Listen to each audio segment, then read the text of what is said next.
Ya, tampilkan dulu presentasinya. Share.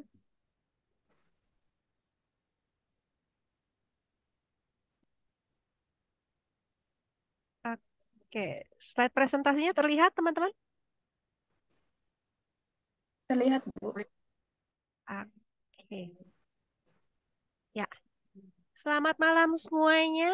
Selamat bergabung di malam ini untuk membahas tentang pengantar psikometri, bagian pertama dari mata kuliah psikometri. Oke, perkenalkan dulu, nama saya Dr. Ari Suciana Srianto. Saya sebagai dosen pengampu mata kuliah psikometri di Fakultas Psikologi Universitas Mercu Buana.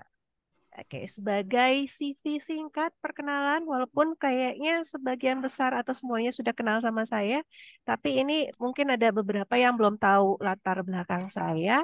Eh, ini adalah CV saya secara singkat. Pendidikan saya itu bukan psikologi kalau S1-nya. Kalau teman-teman melihat di sini mata kuliah atau fakultasnya itu justru Fakultas Ilmu Pengetahuan Alam, program studinya sarjana biologi. Jadi S1-nya biologi, lulus tahun 2003. Oke, jangan ditanya masuknya tahun berapa gitu ya. Pokoknya zaman itu adalah setiap mahasiswa normal itu tidak ada yang 4 tahun gitu ya. Beda dengan sekarang. Kalau normal harus 4 tahun. Di atas 4 tahun itu udah nggak normal. Kalau di zaman saya 4 tahun itu nggak normal berarti mahasiswanya. Oke. Yang kedua, masuk S2 itu saya baru pindah jalur. Kalau teman-teman dari biologi itu bilang saya mahasiswa murtad gitu ya, pindah jalur dari MIPA, dari ilmu pasti alam ke humaniora, itu masuk langsung ke psikologi, program studi Magister Psikologi Sosial, Fakultas Psikologi Universitas Indonesia, lulus tahun 2009. Oke. Lalu kemudian masuk program studi doktoral ilmu psikologi Fakultas Psikologi Universitas Indonesia, lulusnya tahun 2019. Jangan ditanya juga selesainya berapa tahun, pokoknya mepet dari batas waktu kelulusan, gitu ya. Oke. Nah, kalau bidang studi saya seperti dari program S2 dan S3-nya, saya mengampu mata kuliah Social Psychology, gitu ya, dan fokus studinya lebih banyak terkait dengan intergroup conflict, emotion, lalu group dynamics, dan kemudian ketika mengajar di Fakultas Psikologi UMB, saya diminta untuk mengajar mata kuliah riset metodologi. Itu metode-metode penelitian yang teman-teman tuh biasanya alergi ya kalau ketemu dengan mata kuliah ini. Kalau udah masuk ini, aduh ibu nggak ngerti, susah dan lain sebagainya. Oke, nah ini latar belakang saya. Oke, kalau ini di sebelah kiri itu adalah kontak saya. Kalau ada yang mau berhubungan gitu ya, silakan mengontak di nomor telepon tersebut dengan catatan message only, tidak menerima panggilan telepon. Oke, nah untuk malam ini kita akan membahas tentang dua hal. Yang pertama adalah definisi psikometri dan peranannya dalam psikologi. Yang kedua adalah sejarah singkat dari psikometri. Nah, oke, teman-teman di sini kalau boleh kita mau main game dulu gitu ya untuk membahas ini. Silahkan teman-teman membuka link yang saya berikan. Boleh pakai di screenshot pakai HP atau menggunakan alamatnya. Nanti sesudah masuk ke kuisinya, masukkan kode gamenya 650565. Ya. Tapi kalau udah pakai link atau pakai ini biasanya langsung masuk gitu ya. Oke, sebentar saya buka dulu. Oke, saya stop share dulu. Oke, saya stop share dulu. Saya buka linknya. Oke, yes. Silahkan dimulai.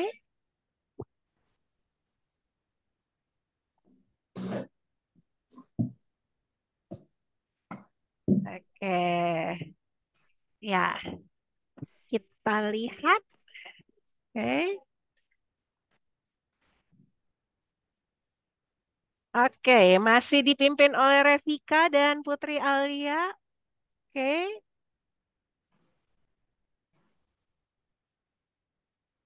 oke, Revika nomor satu masih.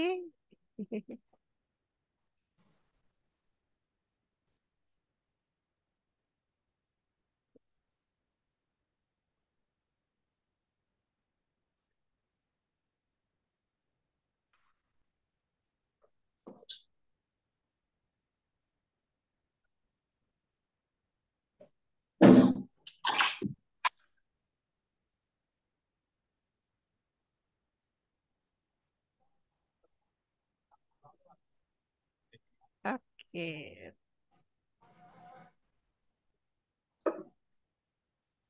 oke, oke.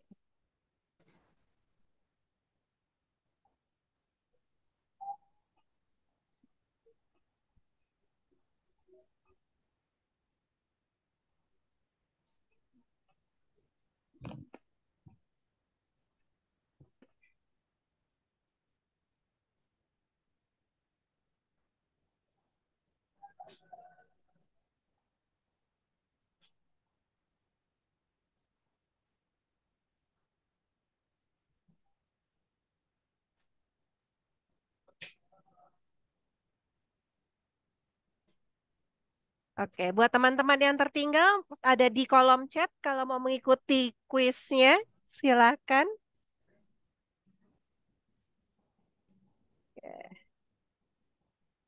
Yang baru masuk, silakan melihat di kolom chat.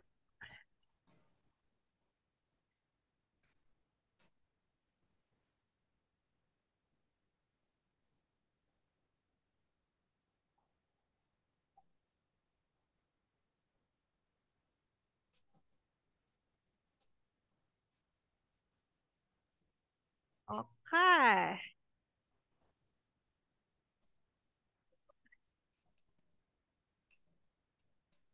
oke.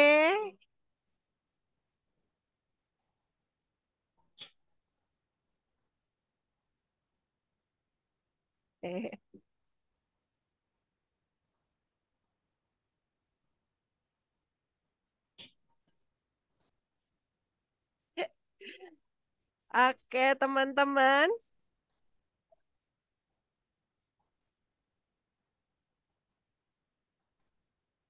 masih ada yang belum? Kita tunggu, masih ada yang belum selesai. Oke, silakan Iskandar.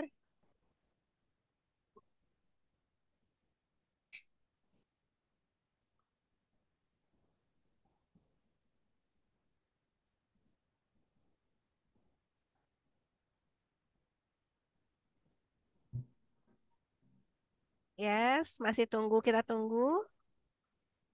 2 menit lagi.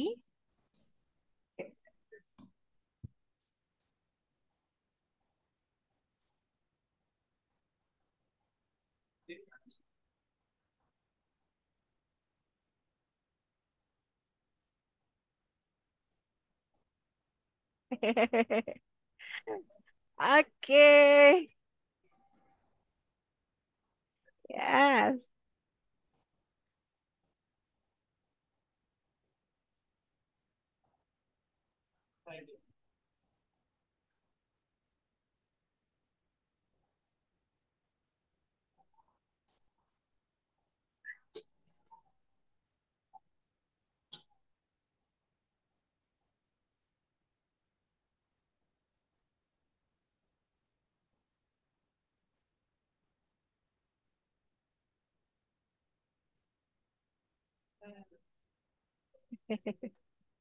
Oke, Tia, kenapa belum menjawab, Tia? Bingung ya? Oke, sudah selesai semua? Aku nggak sempat jawab, ini lagi di jalan. Oke. Ya, kalau begitu kita ah,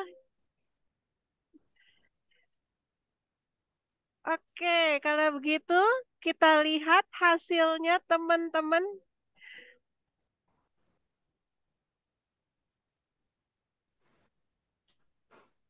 Oke, saya stop.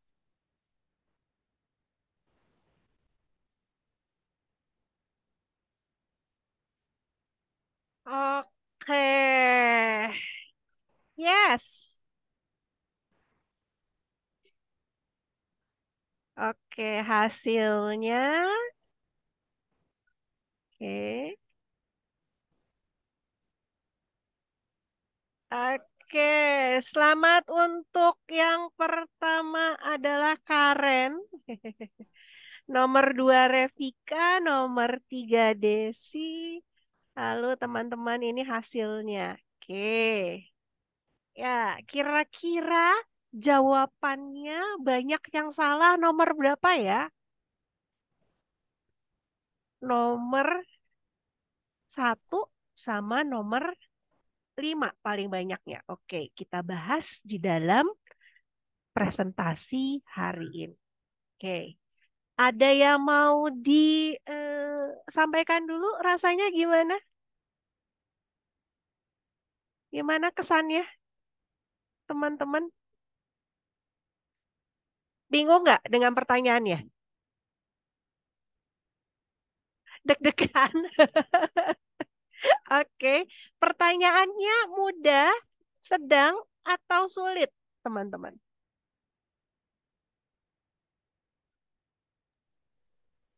Agak kepleset sama observable, nggak fokus. Oke, sedang. Oke, ada yang jawab sedang, ada yang jawab deg-degan. Oke, kita bahas dari materinya. Oke, kita bahas ya jawabannya satu-satu. Oke, oke, oke, teman-teman. Yes. Jawaban nomor satu.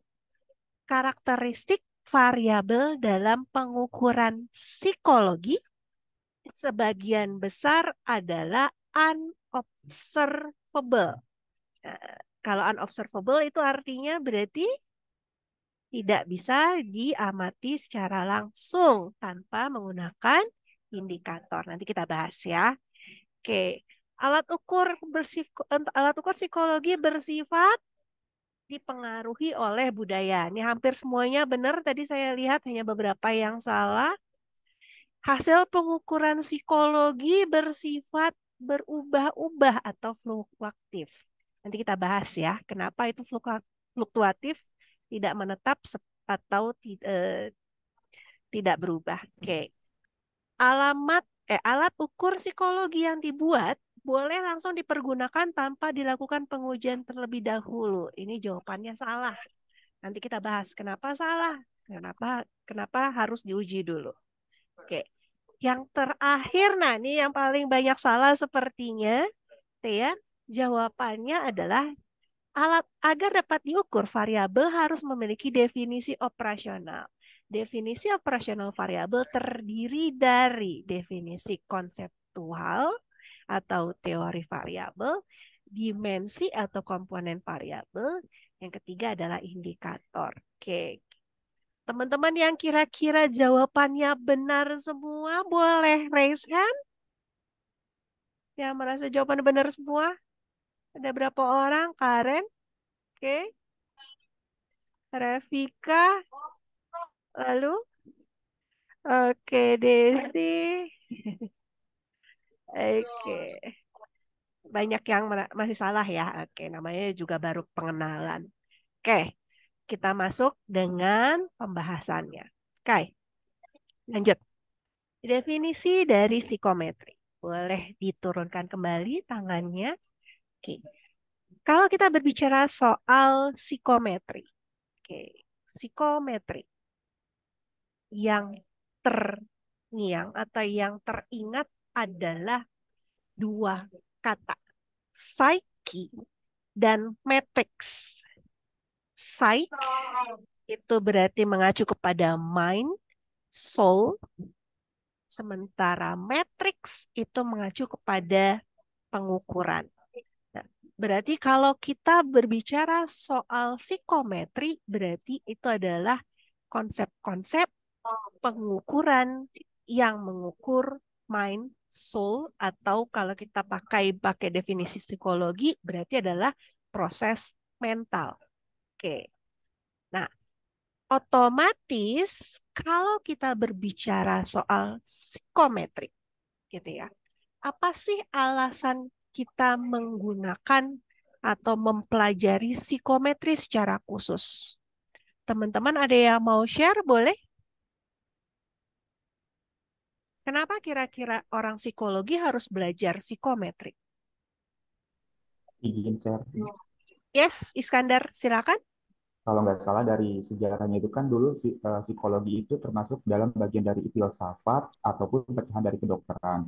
Kemudian Wilhelm Wundt itu membuatkan suatu pernyataan bahwa psikologi itu merupakan aliran ilmu yang bisa diukur. Nah, kemudian dia membuat laboratorium Leipzig. Nah, selain daripada itu, dari psikometri sendiri ternyata beberapa karakter kepribadian dan perilaku itu bisa diukur dari kebiasaan subjek itu sendiri dalam melakukan aktivitas. Seperti itu, Bu. Oke. Berarti karena tadi jawaban ya, kalau disimpulkan berarti karena psikometri mengukur psiki ya, yang belajar di psikologi. Psikologi adalah sains gitu ya. Berarti harus terukur Bu. gitu ya. Yes. Siap. Oke, itu jawaban yang pertama. Ada yang mau menambahkan? Kenapa kita harus mempelajari psikometri ketika belajar psikologi? Yes, Izin nambah, Bu. boleh. Mungkin karena Silakan. antara mental itu kan abstrak ya, Bu. Mm-mm. Mental itu abstrak dan juga hanya bisa dilihat dari kebiasaan perilaku yang dijawab dari subjek itu sendiri gitu. Oke, karena yang dipelajari di psikologi itu abstrak. Oke, saya belum menyatakan bahwa tadi klaim-klaimnya si Iskandar ini betul semua, sebagian benar atau salah gitu ya. Nanti kita bahas satu persatu. Ada yang mau nambahkan mungkin selain Iskandar? Boleh? Yes, Karen? Karen open mic sepertinya. Ya, Bu. Yes. Oke. Jadi menurut saya kenapa kita sebagai mahasiswa psikologi harus belajar psikometri, Mm-mm. karena psikologi itu kan sifatnya dia sains yang artinya harus bisa observable dan measurable. Nah, jadi psikometri itu kan tujuannya untuk membuat alat ukur yang kita ngelihat nih seberapa apa tingkah laku manusia dalam suatu variabel itu benar nggak sih alat ukur ini bisa menyatakan bahwa orang tersebut mengalami suatu variabel yang kita teliti gitu Bu, kalau menurut saya. Oke, harus observable dan measurable. Oke, masih nyambung tadi sama jawaban Iskandar ya. Oke, observable, measurable. Oke, jadi harus bisa diukur gitu. Jadi makanya harus belajar psikometri. Ada lagi mungkin tambahan selain ini? Tambah dikit, Bu. Boleh, Net? Silakan, Net. Jadi kan kalau misalnya kita melihat ke soal tadi, ada sebagian kan dari psikologi itu kan observable ya Bu ya. Nah, Mm-mm. supaya observable itu makanya kita perlu tuh alat ukurnya supaya bisa mengukur yang unobservable tadi, Bu. Bisa Gitu, Bu. supaya bisa mengukur yang unobservable. Oke, kita bahas satu-satu. Jawabannya kayaknya oke-oke nih, ya. Kayaknya oke-oke. Langsung kita bahas satu persatu. Oke, lanjut ya. Oke, why we study psychometry in psychology? Kenapa sih harus belajar psikometri? Susah banget loh katanya gitu ya, sampai berkerut-kerut. Habis psikometri ada KAUP gitu ya, konstruksi alat ukur psikologi yang bikin anak mahasiswa psikologi biasanya nangis-nangis tuh. Oke, no. Nah ini yang tadi dijawab sama Iskandar gitu ya, sama Karen dan sama Leti. Right, so psychology is a science gitu. Yang namanya psikologi, ilmu pengetahuan yang mempelajari proses mental manusia, gitu ya. Karena dia sains, dia harus apa? Oke, science is systematic, comprehensive, melalui investigation, harus bisa dieksplorasi harus berdasarkan kondisi sebenarnya, harus bisa menjelaskan causes effect gitu ya, sebab dan akibat. This is science. Ini sebenarnya bukan definisi yang baku. Ini sebenarnya kayak kayak kita mempermudah gitu ya. Ini jadi meme-nya gitu ya. Science is systematic, comprehensive investigation, exploration, methods, causes, and effects. Karena si science ini harus sistematik, harus bersifat komprehensif, harus didapatkan berdasarkan sistem penelitian yang bisa dieksplorasi. Informasinya bersifat nyata berdasarkan kondisi sebenarnya, dan kondisi itu bisa mengetahui sebab akibatnya kalau kita teliti, gitu ya. Maka otomatis psikologi sebagai sains perlu yang namanya pengukuran, gitu ya. Psikologi sebagai sains perlu pengukuran. Oke. Psikologi sebagai sains juga harus menghasilkan informasi yang valid. Berarti artinya hasil pengukurannya, hasil data-datanya, informasi yang didapatkan, knowledge-nya itu harus valid, sesuai dengan apa yang kita mau cari, sesuai apa yang mau kita teliti, sesuai sama yang kita pelajari. Contoh, kalau kita mau mengukur atau meneliti depresi, gitu ya, kita bukan lagi mengukur stresnya saja, bukan mengukur tekanannya, gitu ya, tetapi efeknya, depresifnya, gitu ya. Nanti dibahas apa bedanya, gitu ya, depresi sama stres, itu dua hal yang berbeda. Atau yang paling sering salah diartikan oleh bahkan lulusan S1 psikologi, sikap dengan perilaku. Oke. Saya tanya dulu deh, sikap sama perilaku itu dua hal yang berbeda atau dua hal yang sama? Atau satu hal yang sama, sorry. Sikap dan perilaku apakah satu hal yang sama atau dua hal yang berbeda? Boleh ditulis di kolom chat, teman-teman. Oke. Cuma ngecek aja sih, gitu. Karena harusnya nih udah didapat di mata kuliah dasar. Oke, beda. Oke, beda, beda, beda. Oke, beda. Oke, oke, udah keren-keren semua nih. Udah bisa-bisa bedain. Ada yang masih bilang sama? Kalau sama nih nanti saya colek-colek nih psikologi sosialnya yang ngajar siapa ya? Gimana cara ngajar ya? Oke, lebih ke karakter diri, perilaku, tindakan seseorang. Definisi sikapnya yang salah, Ratna. Oke, nanti belajar lagi di psikologi sosial atau kognisi sosial ya. Oke, definisi sikap yang salah. Oke, good. Dua hal yang berbeda. Nah, berarti kalau valid itu harus sesuai nih yang diukur. Hasil kalau mau ngukurnya sikap, ya tulisannya sikap. Hasil pengukurannya sikap, gitu ya. Bukannya hal yang lain. Atau kalau mau ngukur agresivitas, yang diukur adalah perilaku agresifnya, bukan emosi marahnya. Dan begitu suka sebaliknya. Oke, ini yang kita sebut sebagai valid. Yang diukur atau yang diteliti sesuai dengan maksud hasil pengukurannya atau hasil penelitiannya sesuai dengan maksud pengukuran atau penelitiannya. Oke. Kalau dia sudah valid, berarti ada hal ketiga yang perlu dipenuhi dari sains, yaitu adalah reliable. Hasilnya itu harus ajak. Ajaknya itu artinya kalau diukur dalam kondisi yang sama, walaupun waktunya berbeda, hasil pengukurannya harusnya sama. Gitu ya. Contoh gini, kalau kita ngukur 1 liter air, gitu ya, berarti hasilnya harus 1 liter walaupun tempatnya dipindahkan tempat yang berbeda. Ya, kalau ukuran 1 liter ya hasilnya ukurannya 1 liter. Gitu. Itu yang disebut sebagai valid dan reliable.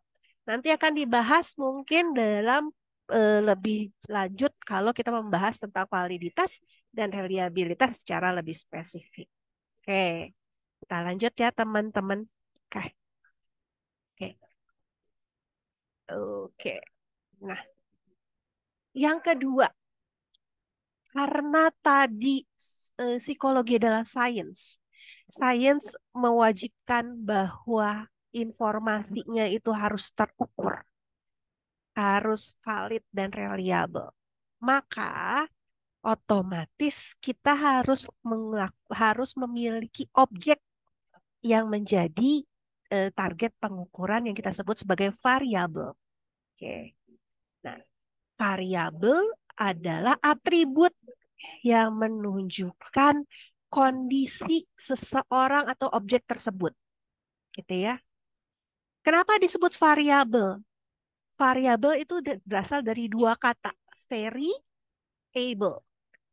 Vary itu berarti bervariasi, able itu berarti mampu.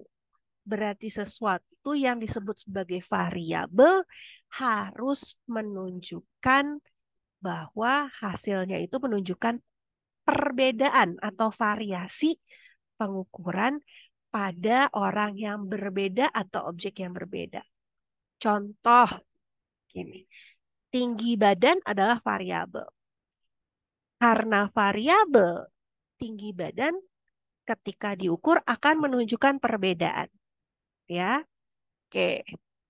Tapi kalau saya tanya, Bu, saya mau meneliti perilaku remaja, sudah dianggap sebagai variabel atau belum? Ada yang mau share, teman-teman? Perilaku remaja bisa disebut sebagai variabel belum? Oke, boleh open mic yang mau jawab? Oke, Izin jawab, Bu. oke, siapa dulu nih? Oh, silakan yang dulu aja. Oke, siapa yang duluan? Tadi karena Iskandar sudah, mungkin yang lain dulu. Oke, baik Bu. Oke, Dimas, silakan. Untuk perilaku menurut saya belum bisa disebut variabel Bu, ya, karena belum perilakunya itu belum ada hal yang mau diukur. Misalkan perilaku apa yang mau diukur seperti itu. Karena perilaku itu masih bersifat general atau umum. Oke, masih belum bersifat general. Oke, ada yang mau menambahkan? Perilakunya masih bersifat general, Bu, jadi belum bisa diukur. Oke, ada yang mau menambahkan mungkin teman-teman?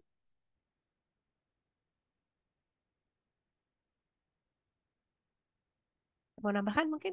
Ya, Iskandar, silakan. Izin, maaf kalau salah ya, Bu. Kalau saya Namanya juga belajar kok, minta maaf. Ya, kalau lanjut. jujur saya malah berbeda pendapat kalau perilaku itu Mm-mm. justru bisa diukur, Bu. Oke, perilaku Perilaku bisa diukur. Lalu, ya, tapi kalau sikap itu tidak bisa diukur gitu. sikap tidak bisa diukur, perilaku bisa diukur. Oke, Iya, Bu. berarti jawabannya tadi perilaku remaja itu variabel. Gimana, Is? Kalau sikap, Oke, iya, saya Bu. tadi pertanyaannya perilaku remaja, apakah itu bisa disebut Iya, Bu. variabel atau belum bisa disebut sebagai Oh, variabel? tidak. Sikap yang bisa diukur, Bu. Sikap konsumtif, Uh, sikap sikap konsumtif, konsumtif, oke. perilaku. Dua-duanya bisa diukur sih, Bu. Dua-dua bisa diukur. Oke. Ada perilaku panic buying gitu, sikap Pertanyaan agresif, pertanyaan saya, apakah variabel atau belum bisa disebut sebagai variabel? variabel sih, Bu. Kalau saya Oke, variabel variabel karena antar individu itu berbeda, Bu. antar individu. Oke, ini berarti Dimas sama Iskandar berbeda. Ada satu lagi pendapat mungkin teman-teman? Bu, boleh izin jawab lagi? Boleh, silakan Karin. Kalau menurut saya namanya perilaku remaja kalau mau diukur itu belum bisa jadi satu variabel, Bu, karena masih kurang spesifik. Perilaku remaja kan banyak ya, Bu. Ada misalnya konsumtif, atau pemakaian narkoba, atau pemakaian alkohol. Itu kita mau neliti di bagian mananya, baru itu disebut variabel. Yes, exactly. Jawaban yang paling lengkap adalah jawabannya Karen ya. Gitu. Memang kalau kita melihat perilaku, perilaku bisa diukur, Bu. Betul, tapi belum jadi variabel. Kenapa? Karena kita perlu konteks di situ. Ya, perilaku yang mana yang mau diukur? Gitu ya. Sama seperti sikap. Sikap juga perlu konteks. Sikap yang mana yang perlu diukur? Kenapa? Karena sifatnya adalah bersifat kontekstual. Gitu. Setiap kalau ditanya, oke, saya mau mengukur perilaku remaja, perilaku yang mana? Karena bernapas pun itu perilaku. Kita belajar pun itu adalah perilaku. Ikut Zoom itu juga perilaku. Gitu ya. Jadi harus disebutkan konteksnya dulu sehingga bisa disebut sebagai variabel. Gitu. Oke, ini jawaban Sabina juga di chat juga betul tadi itu sama Karen ya. Betul. Jadi kalau mau disebut sebagai variabel perilaku itu harus dikasih konteks gitu ya. Sama seperti persepsi, sama seperti judgment gitu ya, dan lain-lain. Berbeda dengan pengukuran misalkan variabel tingkat stres gitu ya. Tingkat stres itu bisa saja tidak perlu pakai konteks, namanya juga tingkat stres gitu ya. Teman-teman sampai di sini kira-kira sudah bisa membedakan variabel dengan non variabel? Atau ada yang mau bertanya mungkin sampai sini tentang variabel? Oke, aman ya. Jadi variabel tadi harus bisa menunjukkan perbedaan ketika kita kita melakukan pengukuran terhadap orang yang berbeda atau objek yang berbeda. Oke, lanjut. Oke. Oke. Oke. Nah, ini yang menjadi permasalahan di bidang psikologi dibandingkan bidang studi lain. Kalau di bidang studi lain gitu ya, contoh di biologi seperti yang saya pelajari di S1, belajarnya kan jelas tuh. Kita menghitung jumlah hewan misalkan, jumlah sel, kita menghitung pH tanah, pH air dan lain sebagainya. Berbeda dengan psikologi. Psikologi objek pengukurannya adalah manusia, gitu ya. Yang diukur ada 3 aspek. Ada aspek afektif, kognitif, dan behavior. Ya, kalau saya ngapalinnya ABC, afeksi, behavior, kognisi, gitu, cognition. Oke, afeksi, kognisi, behavior. Nah, ini kenapa menjadi permasalahan kira-kira teman-teman? Ini terkait dengan pertanyaan pertama saya. Ya, kenapa kira-kira ini jadi permasalahan di psikologi dibandingkan dengan bidang studi lain? Kenapa sih yang bikin bikin orang psikologi susah belajar? Itu paling sulit belajarnya. Gitu. Gimana? Karena nggak bisa dilihat, Bu, untuk afek sama kognisinya. Jadi cuma bisa dilihat itu behaviornya doang. Oke, bisa dilihat mungkin lebih lebih tepatnya tidak bisa diamati langsung pakai panca indera ya, Mbak Neti ya. Ya, Bu. Yes, betul. Itu jawabannya betul. Di antara 3 aspek ini, aspek kognisi, afeksi, dan perilaku atau behavior, hanya satu yang bisa langsung diamati atau diukur langsung, yaitu perilaku atau behavior. Gitu ya. Contoh gini, kalau kita ngukur perilaku belanja online, itu bisa langsung diukur pakai panca indera. Kita lihat aja jumlah dia belanjanya berapa. Berapa kali sebulan, gitu ya. Berapa kali dia mengajukan atau belanja online. Berapa banyak dia keluar uang dan lain sebagainya. Perilaku konsumtif. Perilaku makan sama gitu ya, perilaku makan. kita lihat jumlah frekuensi makannya berapa kali sehari. Gitu. Itu bisa langsung kita amati. Gitu ya. Terus kalau Bu, kalau nggak pakai mata bisa. Contoh, kita mau dengar berapa kali sih Bu Ari misalkan menyebutkan kata oke gitu ya. Bisa pakai pendengaran gitu. Atau kalian menghitung uang pakai ini pakai apa sentuhan bisa. Itu dan lain sebagainya. Intinya yang bisa diamati secara langsung dalam psikologi itu adalah aspek perilaku. Sementara afeksi dan kognisi itu sulit diamati secara langsung. Contoh gitu. Ada ya misalkan afeksi. Ada yang bisa kira-kira kasih satu variabel yang masuk ke dalam aspek afeksi tidak? Apa kira-kira variabelnya? Self love, Bu. Yes, is Afeksi ya, Bu ya. ya, contohnya. Contohnya self love. Fear apa? Self love, Bu. Spell of love. Oke, jatuh cinta. Heeh. Oke, pakai bahasa Indonesia gitu ya. Oke, betul. Windy, rasa bersalah, betul. Ada lagi? Body image masuk masuk kemana? Afeksi atau kognisi, teman-teman? Kognisi, Bu. Kognisi. Kenapa masuk kognisi, Is? Karena itu suatu pemikiran, Bu, yang ada Yes. di otak itu. Cara pandang kita terhadap badan kita itu yang disebut sebagai body image gitu ya. Oke, ada lagi teman-teman? Oke, sekarang kita karena tadi udah ngomongin kognisi, kalau contoh kognisi apa lagi misalkan?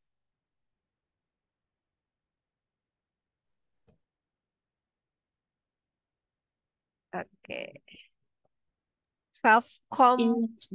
compassion. Oke, self compassion masuk ke dalam konsep self ya, biasanya dia masuk ke cognition apalagi? Feeling guilty. Oke, kognisi atau afeksi nih feeling guilty? Kayaknya afeksi deh, Bu, feeling guilty. Oke, Dimas. Ini salah satu variabel yang saya pelajari waktu di S3 sih. Kognisi atau afeksi? Kalau menurut saya kayaknya afeksi deh, Bu. Afeksi, betul. Maksudnya afeksi. Karena dia adanya gini, definisinya itu kan merasa tidak nyaman karena melakukan kesalahan. Itu adalah guilt. Gitu ya, feeling guilty. Oke, ada lagi teman-teman kognisi. Oke, nah beda tipis tapi udah masuknya beda ya. Yang diukur beda nih. Ada lagi teman-teman? Kognisi apalagi? Banyak banget yang kalian sering teliti tapi kalian suka salah memasukkan Persepsi. kategorinya. Yes, Net? Persepsi. Persepsi, betul. Persepsi itu masuknya kognisi. Ada lagi? Ada lagi teman-teman? Oke. Yang lagi ngambil kuliah kognisi sosial. Apalagi kira-kira? Variabel kognisi apa ya? Kecemasan masuk ke, Bu. Kecemasan. Kecemasan itu definisinya apa dulu? Kecemasan itu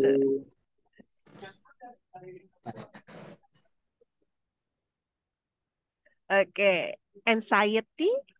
Menjadi mandiri, Bu. Anxiety atau kalau anxiety berarti masuknya kemana? oh iya, kecemasan, anxiety berarti masuk ke Afeksi. Iya, kalau masuknya di anxiety sebenarnya lebih masuk walaupun ada bagian kognisinya tapi lebih banyak afeksi. Oke. Oke. Nah, teman-teman, saya juga mau nyampaikan di sini gitu ya, bahwa kadang-kadang di psikologi tiga hal ini diukur secara bersamaan. Gitu ya, dalam satu variabel mengukur ketiganya nih yang kalian harus hati-hati. Gitu ya. Nanti kalian pelajarin deh ya. Hati-hati kok ada bagian ininya. Iya. Nah, itu yang menyebabkan psikologi sulit untuk dipelajari, makanya harus belajar psikometri, kaup dan lain sebagainya. Oke. Keren-keren deh kayaknya ini teman-teman. Oke. Lanjut ya. Nah, oke. Ketika kita berbicara soal variabel, Ya, tadi kita udah bahas nih sedikit. Variabelnya ada yang observable dan yang unobservable gitu ya. Observable artinya variabelnya bisa langsung diukur atau bisa langsung diamati dengan menggunakan panca indera. Contoh tadi jumlah jam tidur gitu ya, jumlah jam belajar, durasi menggunakan handphone dan lain sebagainya. Ini adalah variabel-variabel observable. Sementara yang kita pelajari lebih banyak yang unobservable. Tidak bisa langsung diukur. Contoh tadi, persepsi. Persepsinya ada di kepala orang masing-masing. Kelihatan nggak? Kedengeran nggak? Bisa dipegang nggak? Enggak. Sehingga itu masuk variabel unobservable. Kalau kita berbicara soal feeling guilty bisa kelihatan nggak dari orang? Nggak bisa, Bu. Yang kita bisa lihat adalah indikator. Indikator atau cerminan perilaku yang menunjukkan dia sedang mengalami afeksi atau kognisi tertentu.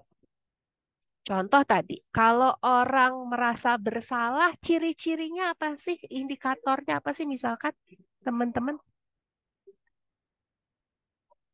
kalau kita merasa bersalah atau ada orang merasa bersalah, ketahuannya biasanya seperti apa? Indikatornya apa?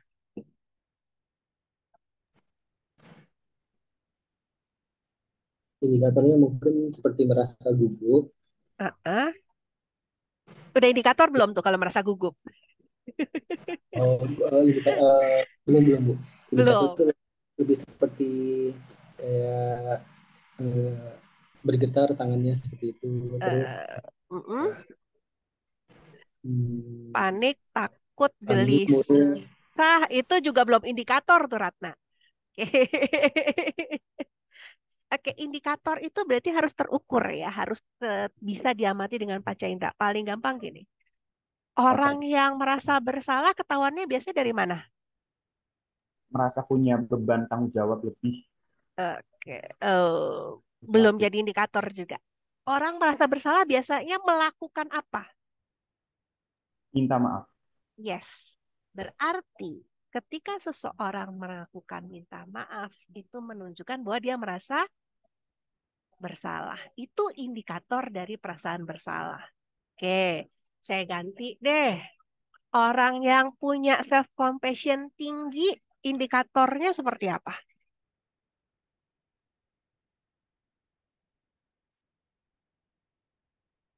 Ciri-ciri orang yang memiliki self compassion tinggi seperti apa?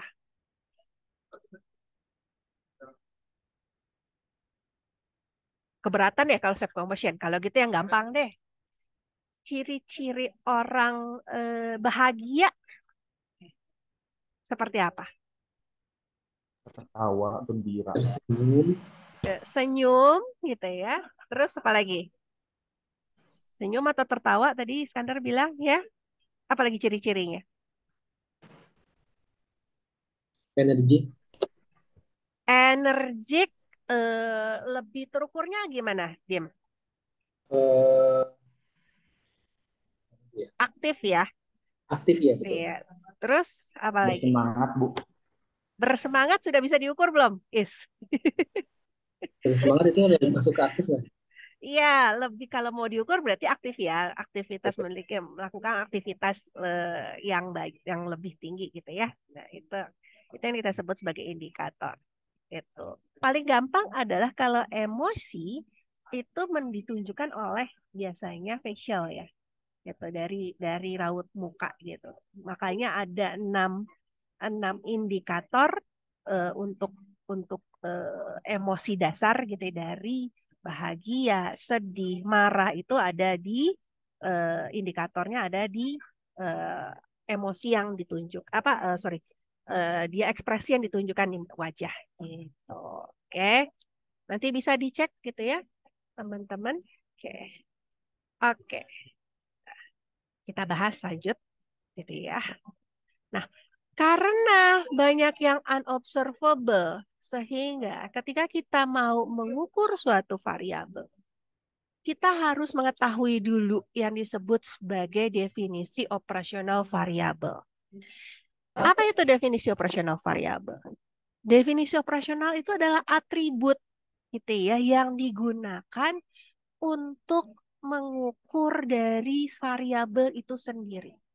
Atau kalau saya menjelaskannya adalah lebih gampangnya gini.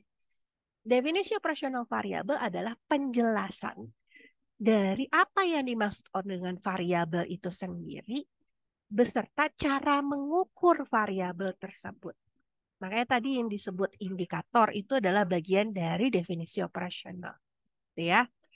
Nah, dalam variabel, definisi operasionalnya itu ada 3 komponen. Yang pertama, dia harus ada definisi konseptual. Namanya definisi konseptual. Konsep berarti diambilnya dari teori atau konsep. Nah, dengan kata lain, definisi konseptual itu adalah cara menjelaskan variabel menggunakan konsep atau teori dari satu orang tokoh tertentu. Ya. Makanya kalau kita mengukur variabel biasanya ditanya, pakai definisi konseptualnya siapa? Gitu ya.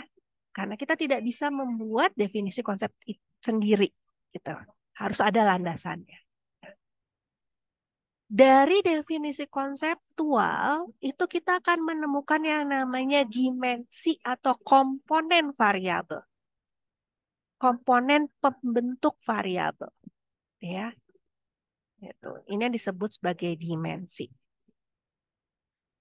Contohnya misalkan, kalau kita mengukur persepsi, tadi katanya si Neti gitu ya. Ini mahasiswa saya dulu pernah bikin alat ukur namanya persepsi terhadap bullying. Gitu ya. Definisi konseptualnya itu adalah pakai Myers. Sebentar saya ingat-ingat dulu. Menurut Myers, persepsi. Jadi dia menggabungkan 2 konsep. Yang pertama definisi persepsi sosial oleh Myers ditambah dengan definisi bullying. Saya lupa diambilnya dari mana, gitu ya. Sehingga dia gabungkan. Kalau menurut Myers, definisi dari persepsi itu adalah penilaian terhadap sesuatu gitu ya berdasarkan pengetahuannya dan yang dianggap suatu kewajaran atau tidak wajar. Oke, itu definisi persepsi. Sementara bullying itu adalah perilaku bullying itu terdiri dari apa? Ada bullying verbal dan lain sebagainya. Itu dijadikan satu menjadi definisi konseptual persepsi bullying. Dimensinya yang diukur berarti ada 2. Ada penilaian terhadap perilaku bullying dan ada yang namanya pengetahuan tentang perilaku bullying. Sehingga itu menjadi 2 dimensi yang diukur dalam persepsi bullying. Indikatornya adalah ciri-ciri yang menunjukkan dari masing-masing komponen ini. Gitu. Contoh gini, kalau dia punya persepsi positif terhadap bullying, berarti dia menganggap gitu ya, punya evaluasi bahwa bullying adalah sesuatu yang wajar. Nah, ini yang disebut sebagai indikator pengukur dari persepsi bullying dan lain sebagainya. Nah, nanti kita mungkin bisa bahas lebih banyak gitu kalau kita membahas tentang variabel itu sendiri. Nah, sampai di sini teman-teman ada yang mau bertanya dulu tentang definisi operasional? Oke. Kalau tidak ada lanjut. Oke. Lanjut ya. Nah, saya mau tanya dulu deh sebelum saya ngejelasin. Oke. Dalam hasil pengukuran gitu ya, dalam hasil pengukuran selalu akan menghasilkan data hasil pengukuran. Nah, data hasil pengukuran itu ada yang kualitatif, gitu ya. Jadi jangan kalian beranggapan bahwa data kualitatif itu tidak terukur. Itu harus terukur, makanya kalian belajar metode penelitian kualitatif. Dan ada data yang bersifat kuantitatif. Data yang bersifat kuantitatif itu yang disebut sebagai data diskrit dan ada data continuous. Oke. Kira-kira ada nggak yang bisa menjelaskan apa perbedaan dengan data diskrit dengan data continuous? Oke. Boleh yang lain, teman-teman? Oke, ada yang mau raise hand dulu mungkin? Sorry. Apa bedanya data diskrit dengan data continuous? Oke. Gimana teman-teman? Ya,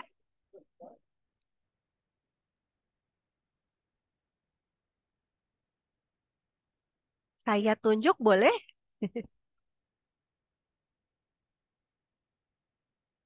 Atau mungkin ada yang mau raise hand? Coba Bu. Oke, silakan. Kalau diskrit itu kalau nggak salah ya, kalau nggak salah ingat Mm-mm. ya Bu. Kayak model pasti gitu loh Bu, diskrit itu. Jadi Pas. kalau misalnya gimana nyebutnya ya? Kalau misalnya datanya misalnya dalam bentuk angka, misalnya 5 pasti 5 gitu. Tapi kalau misalnya continuous itu lebih tidak mana ya, kayak model suhu gitu. Nah, itu seperti itu. Saya agak bingung ngejelasinnya, Bu. Atau mungkin saya kasih ini deh. Variabel apa yang kalau diukur datanya termasuk ke dalam data diskrit dan variabel apa yang kalau diukur datanya masuk ke data continuous.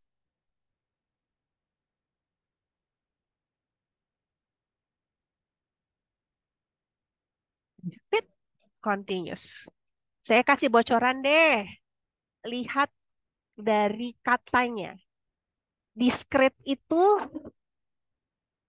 terhenti, tidak berlanjut, terpisah. Itu diskrit. Continuous itu berarti berkelanjutan. Oke, jumlah siswa yang ikut belajar malam ini diskrit. Oke, oke, saya belum bisa bilang betul atau salah, Iskandar. Oke, yang lain, teman-teman, apa kira-kira variabel diskrit contohnya dan variabel continuous? Oke, saya kasih clue yang kedua. Gini, kita berbicara soal angkanya. Ada angka yang diskrit, angka hasil pengukuran diskrit, dan ada angka hasil pengukuran continuous. Oke, golongan darah diskrit, betul. Oke, ada lagi teman-teman yang bisa menyebutkan? Kalau jumlah Perempuan siswa yang ikut laki-laki. belajarnya jadi apa, Iskandar? Diskrit continuous? Diskrit, Bu. Diskrit, masih tetap bilang diskrit. Ya, diskrit, Bu. Karena kan benar-benar pasti sudah bisa dihitung dengan Oke, ketetapan kalau 50-50. oke, oke. Definisinya mungkin agak-agak kurang tepat kalau pakai definisi itu. Yes, tadi siapa mau jawab? Neti ya, Net? Perempuan laki-laki, Bu. Itu berarti kita yang diukur variabelnya apa, Net? Gender. Ya, gender. Nah, itu masuk diskrit atau continuous? Diskrit, Bu. Diskrit. Oke. Kalau contoh continuous, teman-teman, Suhu mungkin Bu atau berat suhu, badan. berat badan. Oke, apa lagi? Tinggi badan. Tinggi badan. Oke, continuous. Mood. Oke, continuous. Oke, kita bahas dulu ya. Diskrit dan continuous. Diskrit itu artinya kalau kita berikan angka terhadap hasil pengukuran, angkanya itu tidak saling berhubungan, tidak saling berkelanjutan antara satu angka dengan angka yang lain.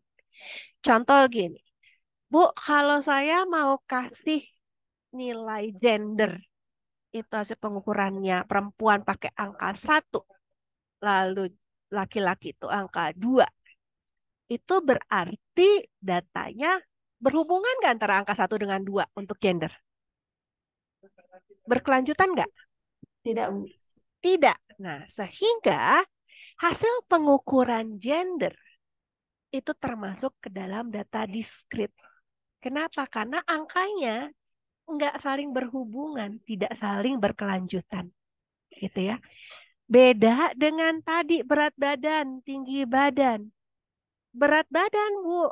Berat badan saya tadinya 70. Terus naik jadi 71. Berkelanjutan dari 70 ke 71. Terus turun lagi, Bu, gitu ya. Dari 71 ke 69. Belakangnya. Berarti 69, 70, 71.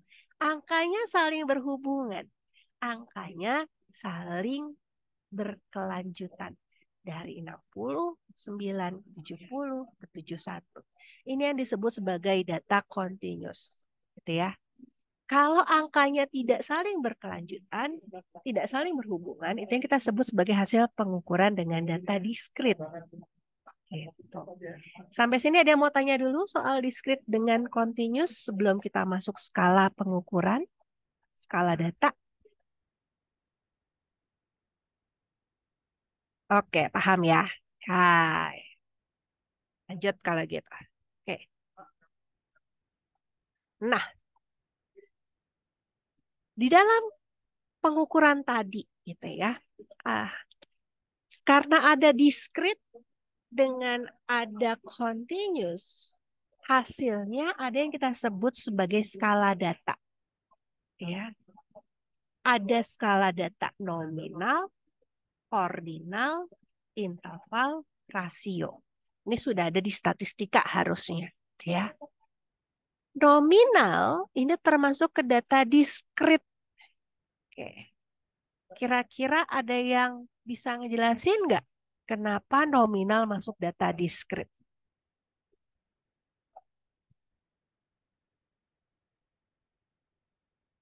Atau contoh data nominal apa aja sih?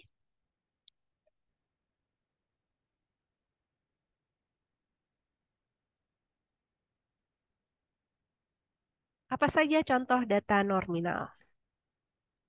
Gender tadi, Bu. Gender, yes. Hasil pengukuran gender ada apa aja, Net? Laki-laki dan perempuan. Oke. Ada urutannya nggak? Enggak, Bu.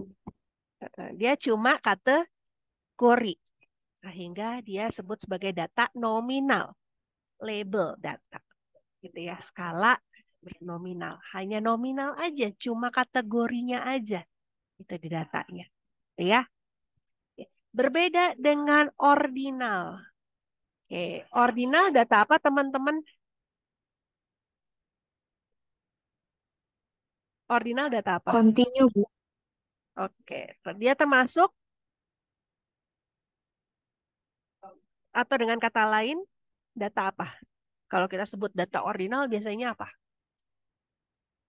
Bertingkat atau tingkatan. Bertingkat atau tingkatan. Oke, berkelanjutan ya. Gitu.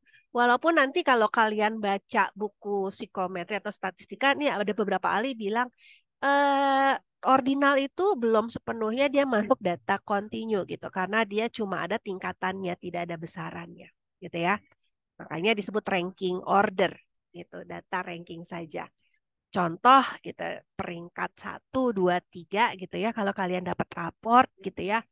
Atau mungkin kalau di kuesioner itu ada pertanyaan sangat tidak setuju, netral gitu. Itu adalah data ordinal gitu ya.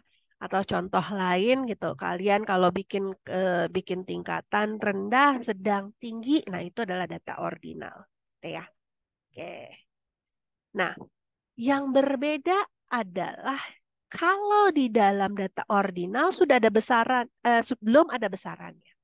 Nah, data yang baru ada besaran itu di data interval dan rasio. Oke.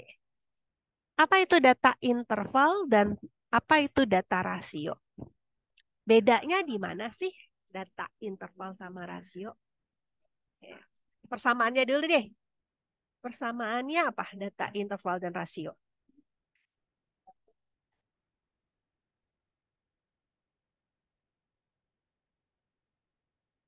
Ada yang mau share? Ada tingkatan dan ada nilainya, Bu. Ada tingkatan dan ada nilainya, betul. Sama-sama memiliki urutan dan sama-sama memiliki besaran. Kalau begitu, bedanya di mana? Kalau data interval itu nolnya tidak mutlak, Bu. Kalau rasio nolnya mutlak. Oke, data interval, datanya atau angkanya bersifat tidak mutlak. Kalau rasio angka nolnya itu mutlak. Nah, artinya apa teman-teman? Ya, ada yang bisa jelasin nggak? Contoh deh, ada yang bisa kasih contoh nggak? Nol mutlak dengan nol tidak mutlak. Kalau nol mutlak itu nol ya benar-benar nol, Bu. Mm-mm, Jadi kalau misalnya nih malam ini kita kan yang ikut 34 orang. Kalau mm-mm. ternyata nggak ada yang ikut ya benar-benar nol, nggak ada yang ikut sama sekali gitu. Oke, itu berarti datanya rasio atau interval? Rasio. Rasio. Oke. Kalau nol tidak mutlak atau interval, contoh datanya apa, Mbak Neti? Kalau nol interval itu kayak kita suhu, Bu. Kalau misalnya suhunya nol kan bukan berarti benar-benar nol, ada suhunya. Cuman dihitungnya dalam angka nol gitu. Oke, artinya nolnya itu cuma besarannya aja Ya, nih ya. besarannya aja. Cuma besarannya aja 0 derajat Celcius. Dia masih punya suhu kok. Suhunya 0 derajat Celcius, gitu ya. Cuma besarannya aja 0, gitu. Masih punya suhu. Beda dengan tadi jumlah peserta Zoom gitu ya. Itu adalah rasio. Kenapa rasio? Karena kalau 0, angkanya 0 artinya nggak ada yang ikut Zoom, gitu. Mahasiswa yang ikut Zoom 0, berarti tidak ada mahasiswa yang ikut Zoom saat itu. Gitu. Oke, sampai sini sudah paham perbedaan antara nominal, ordinal, interval, rasio. Oke. Ada pertanyaan Paham. dulu mungkin? Ada pertanyaan dulu? Atau ada gundah gulana yang mau di-share? Oke. Nah, sebelum kita masuk sejarah psikometri, mungkin teman-teman mau istirahat dulu. Silahkan kita istirahat 5 menit. Oke? Oke. Silahkan mau minum dulu, mau ke toilet dulu. Saya persilahkan. Oke? Sambil menunggu, saya tunggu. Eh, sambil menunggu, silahkan kita bahas nanti adalah sejarah psikometri. Kalau sambil ada yang mau tanya, boleh disampaikan di chat ya.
Oke, teman-teman. Oke, sudah istirahatnya 5 menit. Oke, suara saya terdengar jelas kah? Jelas, Bu. Oke, kita lanjut ya, masuk ke sejarah psikometri. Oke. Kalau kita berbicara soal psikometri atau pengukuran psikologi, walaupun mungkin baru ngetrennya itu di awal tahun 90-an gitu ya, orang-orang rame-rame ngomongin soal tes psikologi gitu ya. Ternyata pengukuran di bidang psikologi itu sudah mulai itu jauh dari sebelum psikologinya itu sendiri sudah ada sebagai ilmu. Oke, kita lihat dari sejarah ya. Oke. Sejarah psikometri yang tercatat gitu ya, yang sudah ada catatannya itu sudah ada semenjak dimulai di dinasti Han dan dinasti Ming. Ketika kerajaan melakukan tes bakat gitu ya, yang digunakan untuk rekrutmen pejabat maupun melakukan evaluasi serta promosi jabatannya yang dimiliki oleh masyarakat pada saat itu gitu. Tes bakat ini digunakan untuk menentukan gitu ya, apakah seseorang bisa menduduki jabatan-jabatan tertentu gitu di dalam pemerintahan. Gitu. Samalah kalau sekarang itu saya sebut sebagai rekrutmen gitu ya. Bisa diterima atau enggak gitu. Itu adalah ada tes bakatnya. Kalau sekarang lebih detail gitu ya. Kalau zaman dulu gitu, kalau kita lihat film-film kerajaan Cina gitu ya, ketika kita lihat ada eh, rekrutmen pejabat itu mereka berbondong-bondong untuk masuk kemudian dites gitu ya, disuruh bikin esai, disuruh menjawab pertanyaan-pertanyaan yang diberikan dan lain sebagainya. Itu adalah catatan yang paling awal dari tes psikologi yang dilakukan di kerajaan Cina. Oke. Nah, dari kerajaan Cina kita mulai juga nih ternyata gitu ya. Ternyata pengukuran psikologi itu juga yang pengukuran itu sudah menggunakan atau salah satu tokohnya itu yang justru dikenal adalah tokoh dalam biologi Charles Darwin. Ya. Ini salah satu asal muasal konsep pengukuran gitu ya yang banyak digunakan sekarang gitu. Karena salah satu teori Darwin menunjukkan atau menyatakan yang disebut sebagai teori individual differences gitu. Menurut Darwin, kalau kita mengukur sesuatu di alam gitu ya, kalau sesuatu spesies atau suatu jenis makhluk hidup mau bertahan hidup, maka dia harus memperbanyak variasinya, gitu ya. Contoh gini, kalau mau bertahan gitu ya, misalkan burung gitu atau jerapah mau bertahan, berarti jerapah itu harus punya variasi, baik itu variasi tingginya, variasi besarnya, variasi variasi makanan yang dimakan dan lain sebagainya, gitu ya. Dalam kondisi normal, setiap jenis, setiap spesies menurut Darwin itu berada dalam kondisi yang bervariasi. Ketika suatu spesies sudah hilang kevariasiannya atau variasinya semakin sedikit, maka spesies tersebut pasti akan menjadi punah, gitu ya. Gitu. Ini yang disebut sebagai teori individual differences, atau yang disebut kalau pakai kata-katanya si Darwin, natural selection or the survival of the fittest, gitu. Ini ada di bukunya Charles Darwin, itu Original of Species. Kebetulan saya waktu S1 dulu sempat baca bukunya gitu yang bahasanya yang sudah dalam bentuk pocket book sih, bukan yang buku aslinya. Itu juga setengah mati sih memang bacanya. Nah, ini dia menjelaskan sebagian sebagian dalam buku itu menjelaskan tentang natural selection or the survival of the fittest. Nah, ini menjadi konsep pengukuran gitu ya dalam psikologi. Karena kita mengukur manusia itu adalah makhluk hidup gitu. Maka manusia kalau mau bertahan sebagai spesies yang bertahan, maka manusia harus memiliki variasi dalam setiap aspeknya, ya, khususnya dalam aspek psikologis. Oke. Nah, saya akan skip beberapa histori, kita langsung masuk ke sini. Ini adalah yang mungkin salah satu tonggak yang penting juga di dalam pengukuran psikologi. Ada yang disebut sebagai tes intelijensi, gitu ya.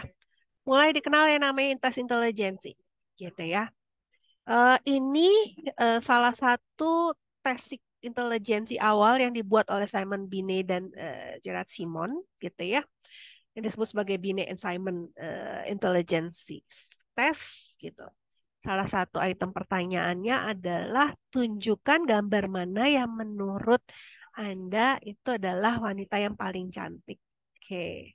Nah, ini sebenarnya kalau dilihat pertanyaannya simple, tapi menghasilkan perkembangan psikometri yang selanjutnya. Gitu. Apa kira-kira teman-teman? Ada yang kira-kira bisa atau saya mungkin jawabnya pertanyaannya bukan itu. Kalau saya ajukan pertanyaan ini ke anak-anak yang dari asal yang berbeda, dari lokasi yang berbeda, dari suku yang berbeda, jawabannya akan sama atau berbeda? Beda, Bu. Oke. Berbedanya gimana, Is? Kalau misalkan orang Indonesia itu sukanya yang kuning langsat, Mm-mm. misalkan yang agak tembem. Tapi kalau orang Korea mungkin yang wajah-wajah tirus-tirus gitu, Bu. Iya. Jadi yang beda-beda. yang wajahnya putih, tirus gitu ya. Kalau orang Eropa blondie gitu ya, rambutnya blondie dan lain sebagainya. Ada yang mau menambahkan teman-teman? Oke, ini Karen udah jawab berbeda karena ada standar kecantikan yang berbeda tiap budaya. Betul. Ini yang menyebabkan perkembangan selanjutnya dari alat ukur. Jika sebelumnya alat ukur atau alat tes psikologi dianggap bahwa sama aja deh itu antara satu satu etnis dengan etnis lain gitu ya, antara orang Amerika, orang Rusia, orang Afrika dan orang Asia itu harusnya sama dong kalau ngukur intelijensi gitu ya. Ternyata dari hasil pengukuran yang dilakukan oleh Binet dan Simon ini, mereka menemukan ini terjadinya di Amerika. Gitu. Ada kejadian di mana bahwa mereka mengukur sebagian itu adalah anak-anak Amerika yang Caucasian. Caucasian tuh berarti yang bule kalau bahasa kita ya, yang bule dengan anak-anak Amerika yang keturunan Hispanik gitu atau Amerika Latin gitu, Spanyol dan lain sebagainya. Ketika diminta menunjukkan mana yang paling cantik gitu ya, itu menghasilkan yang berbeda. Salah satu lagi sama orang-orang anak-anak dari keturunan Afrika Amerika gitu. Jadi orang-orang berkulit hitam. Nah, ketika diminta itu mereka menunjukkan polarisasi jawaban yang berbeda. Kalau anak-anak kulit putih gitu, yang mayoritas itu menjawab yang cantik itu adalah yang hidungnya mancung, rambutnya pirang, dan wajahnya tirus gitu ya. Sementara orang Hispanik itu lebih cenderung anak-anak Hispanik menjawab matanya, wajahnya itu agak berisi, rambutnya hitam dan tidak lurus tapi cenderung bergelombang. Nah, di sisi lain yang anak-anak yang berkulit hitam itu menjawab, ya kalau yang cantik tuh harus mukanya berisi, rambutnya ikal atau keriting atau bahkan kribo gitu ya. Hidungnya pun agak besar dan lain sebagainya. Nah, sehingga itu menunjukkan betul tadi kata Karen, tiap budaya ini standar kecantikannya berbeda. Nah, kalau begitu pertanyaannya, bisa nggak kita memberlakukan alat ukur yang sama untuk budaya yang berbeda, teman-teman? Tidak Silakan. bisa, Bu. Oke, kenapa Is? Karena kan dipengaruhi sama norma, sama demografi beda-beda, Bu.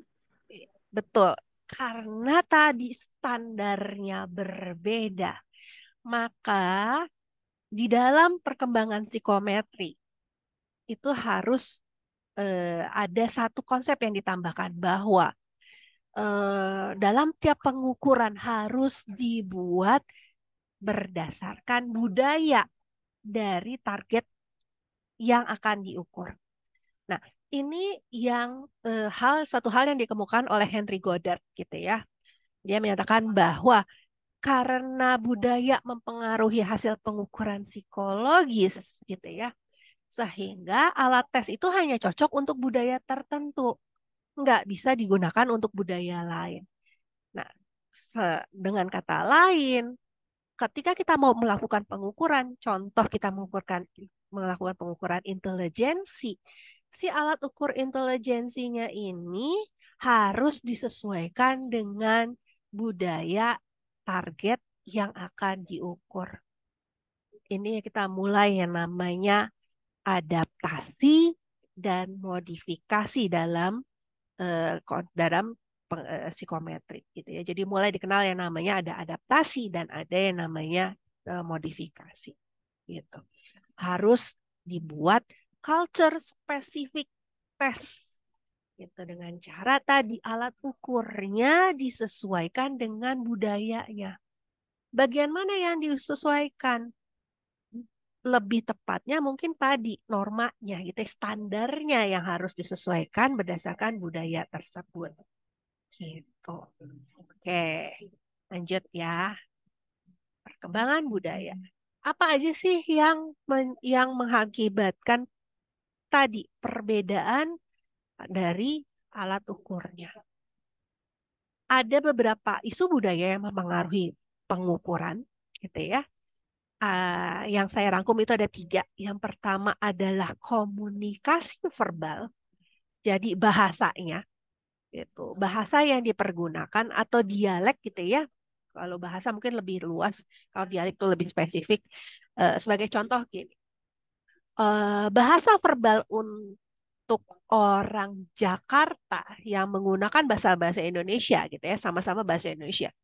Dengan bahasa Indonesia yang dipergunakan di daerah-daerah timur, itu kalian bisa gunakan bentuk kalimat yang sama atau berbeda untuk pengukuran?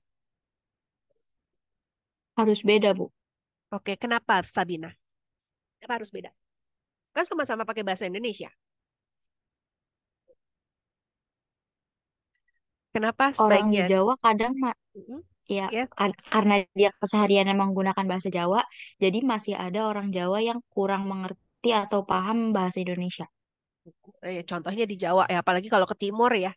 Ke timur itu dibalik-balik ya posisi kalimatnya gitu ya. Nah, berarti harus disesuaikan dengan lokasinya betul. Yes, Dimas. Dim, silakan Dim. Sedikit menambahkan Bu, Hmm.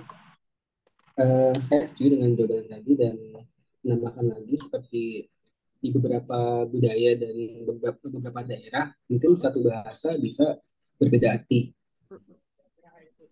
Contoh apa Dim? Paling gampang di Jawa aja deh. Di Jawa banyak tuh yang suka bikin salah. Contoh misalkan kalau di Jawa itu gedang itu pisang, tapi kalau di Sunda itu gedang itu apa ya, kayak semangka atau Iya, gimana pepaya gitu. sama pisang gitu Pepaya. ya. Atos gitu ya. Keras sama Iya. udah gitu ya.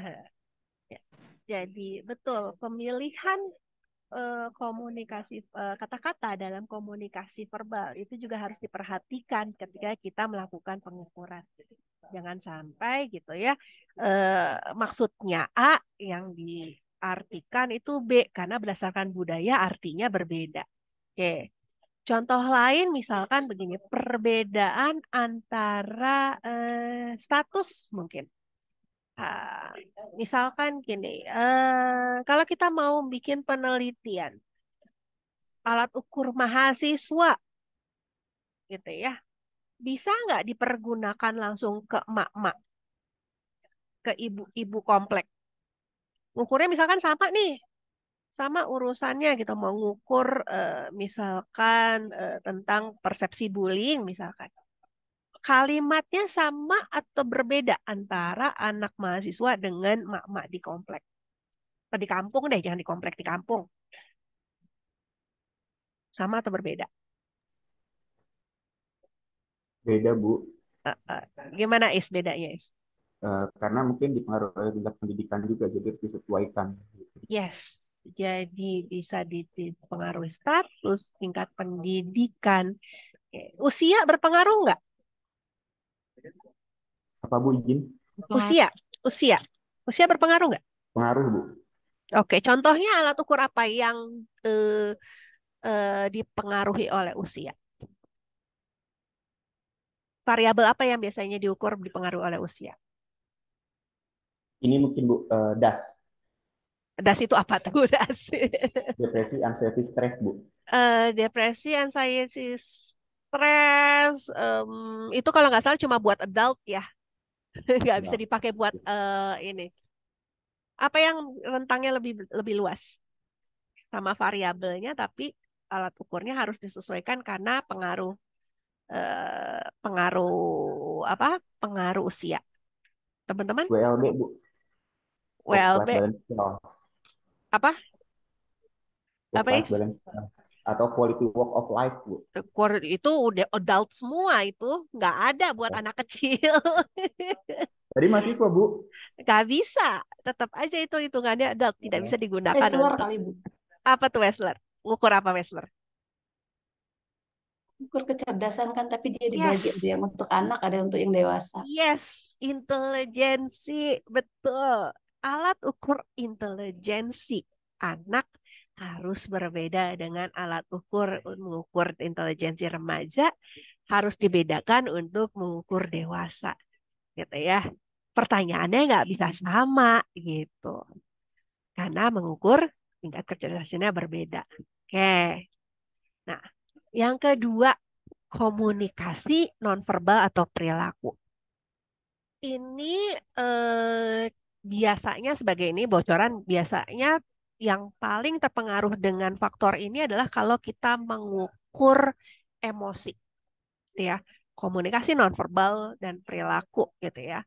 Ini salah satu yang paling terpengaruh oleh konsep ini adalah emosi. Contoh gini, kalau kita mengukur kebahagiaan, kalau kita mengukur orang bahagia atau sedih, gitu ya. Di dalam tiap budaya yang berbeda, cara menunjukkannya sama atau berbeda?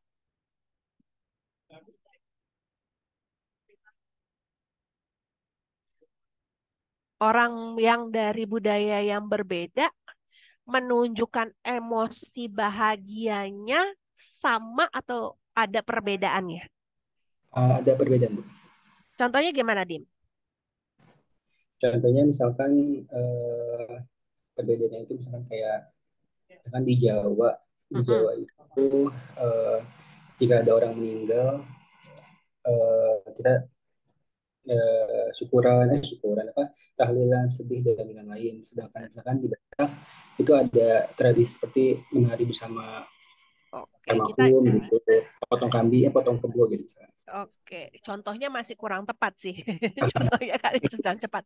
Contohnya gini, kalau saya batasin deh. Kalau emosinya marah antar budaya sama atau berbeda cara menunjukkannya? Indikatornya sama atau berbeda? Beda, Bu. Ya, Is. Contoh apa, Is? Contoh orang, mohon maaf, Medan meledak-ledak. Orang Medan, Orang Jawa orang Jogja, sama mendem. orang Sunda. Oke. Berbedaannya di mana? Sama ekspresikannya, Bu. Kalau Oke. orang Medan mungkin dia secara verbal itu langsung, Bu, gitu kalau Eh, eh. marah-marah. Tapi Kita lagi kalau ngomongin nonverbal nih. Kita lagi ngomongin non nonverbal. verbal, Heeh. Kita lagi ngomongin nonverbal nih. eh, kalau non eh, kalau non verbal mungkin orang Medan mungkin kelihatan wajahnya, Bu. Wajahnya itu Heeh. ekspresinya seperti apa. Kalau orang Jawa mungkin ya biasa-biasa aja dipendem gitu. Kalau orang Jawa, dia kalau marah mukanya seringkali datar ya, lebih datar dibanding orang orang Sumatera langsung kelihatan gitu. Marah nilai gitu ya. Gitu. Sehingga ada perbedaan dalam menunjukkan. Contoh lagi gini. Ada beberapa budaya eh, yang memang kalau kita berbicara soal emosi itu sulit untuk dibedakan dalam facialnya. Salah satu sih orang Jawa, betul ya. Tadi orang sedih, orang marah, orang itu di Jawa kayaknya lempeng-lempeng aja. Budaya dari negara lain ada nggak yang seperti itu? Yang susah nih kita baca emosinya kalau dari pakai muka aja. Dari komunikasi nonverbal mukanya aja, ekspresi muka. Seperti orang Jepang sama, Bu, yang lain. Dari mana, Dim? Misalnya contohnya seperti orang Jepang, Bu, dia Jepang. marahnya lebih ke apa ya, tidak langsung gitu. Iya, dia nggak nunjukin di muka ya. Iya, Dia nunjukinnya pakai kata-kata yang lemah lembut, maka yang kalau cuma untuk orang Jepang aja yang ngerti kalau dia marah gitu ya.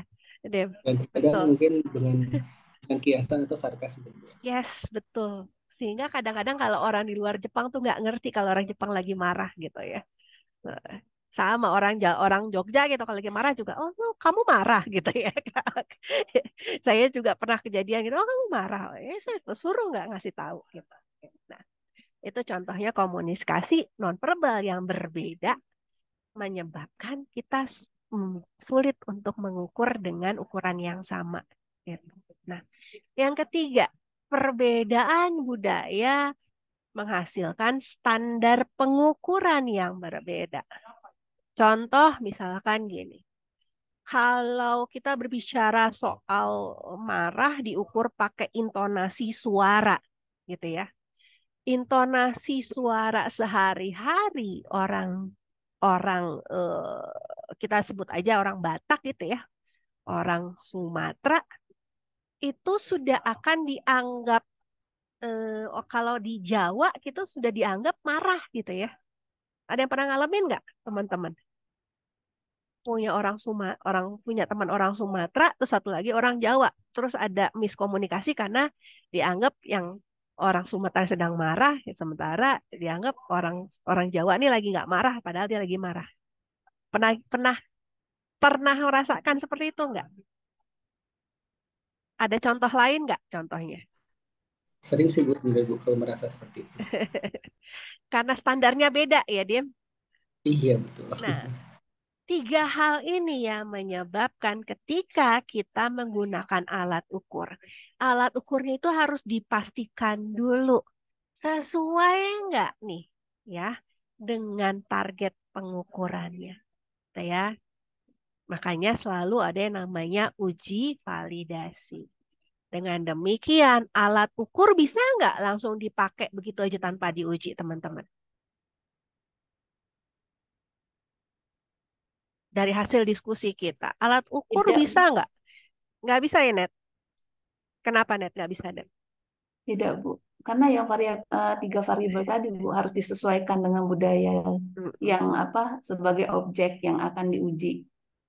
Oke. Eka Yuli mau nambahin, Eka? Bisa open mic nggak, Eka?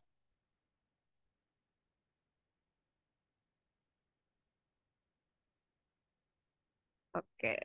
Lagi susah open mic ya? Oke. Oke, pertanyaannya tadi, apakah alat ukur itu bisa langsung digunakan atau perlu diuji terlebih dahulu? Tadi kita udah sepakat ya bahwa tidak bisa langsung digunakan, harus dilakukan pengujian dulu. Nah, saya minta dijelasin kenapa nggak bisa langsung dipakai dari hasil perdiskusian yang tadi kita bahas. Oke, Iskandar mau nambahin Is?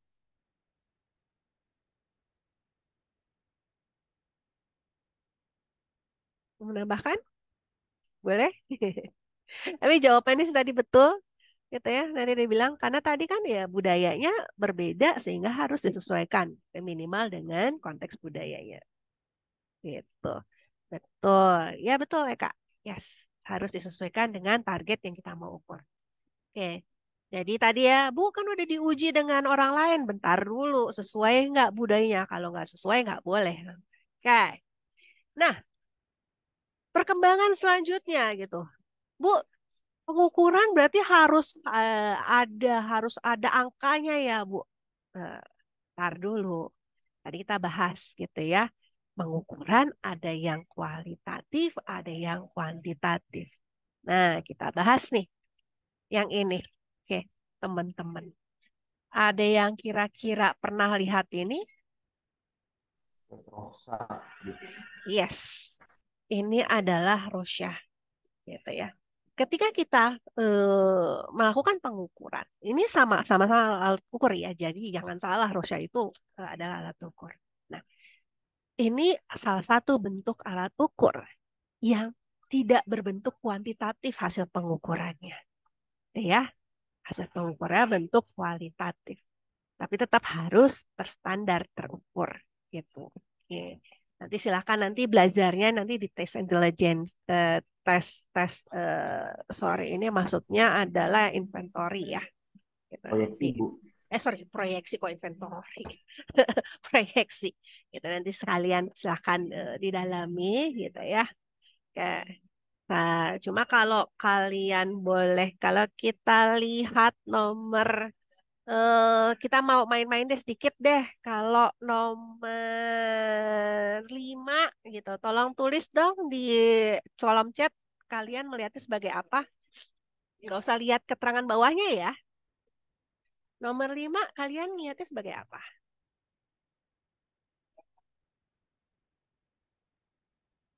Nomor 5 ya. Candi perempuan. Oke, apa lagi? Dua perempuan. Oke. Yang lain? Sayap serangga. Oke. Serangga, kupu-kupu, kelawar. Oke. Kelawar stick game. Kelawar. Oke. Orang foto depan bukit. Oke, Karen. Oke. Yes. Ada lagi? Interesting. Oke. Ngengat perahu dan layar. Hai. Oke, kalau gitu saya boleh nanya sama Ratna nggak, Rat? Eh, boleh tanya, kenapa stick game, Rat? Karena bentuknya Bu mirip stick game Bu. PS ya? Bentuknya kan dia kayak gitu. Cuma kalau ini bedanya dia di tengahnya ada mungkin kalau di stick game mungkin ada tombolnya yang berbeda dengan stick Heeh. game pada umumnya Bu. Oke. Oke, menarik gitu, menarik. Oke. Irna, Irna, boleh boleh ini nggak? Boleh jelasin kenapa perahu dan layar? Perahunya yang mana, layarnya yang mana sih? Iya Bu, itu dari depan kan kalau Hah? kapal besar kan itu kan ujungnya gitu tuh Bu. Nah itu yang atasnya itu Ah, kayak kayak buat layarnya itu loh Bu. Apa ya sebutannya? kamu Yang tiangnya itu oh tiang tiangnya. Berarti kamu lihatnya dari dalam ya? Dari dari dalam depan. perahunya, oh, dari depannya. Oke. Iya. Oke. Oke, menarik, menarik. Kak, Kak, kelinci bersayap. Kelinci gimana, Kak? Kelinci bagian yang mana? Oke. Bagian tengahnya kelinci, terus ada sayapnya. Oke, good, good. Oke. Oke, saya tidak akan mencoba untuk menginterpretasikan gitu ya, karena saya tidak punya kompetensi untuk menginterpretasikan. Tapi mungkin nanti kalau yang mau interpretasi, belajar interpretasi bisa ke Bu Naning atau Bu ini mungkin Bu Melani atau ke Bu Dirli, ke koordinator lab psikodiagnosa. Oke, lanjut ya, kita lanjut. Oke. Nah, ini aja tadi jawabannya udah beda-beda teman-teman gitu ya. Coba bayangin gitu kalau kita tadi padahal nih kan kita sama-sama orang psikologi gitu ya. Coba bayangin gitu kalau kita bicara dalam konteks orang yang apa ya, orang yang dari budaya yang berbeda gitu. Oke, satu lagi deh kita mainnya. Main-main satu lagi. Karena waktunya masih panjang nih, masih ada 20 menit lagi sebelum 2 jam, gitu ya. Uh, Coba kita lihat di kartu yang tadi yang hitam putih. Sekarang kita pakai yang gambar deh. Kartu yang nomor 9. Oke. Kartu nomor 9 lihatnya seperti apa sih?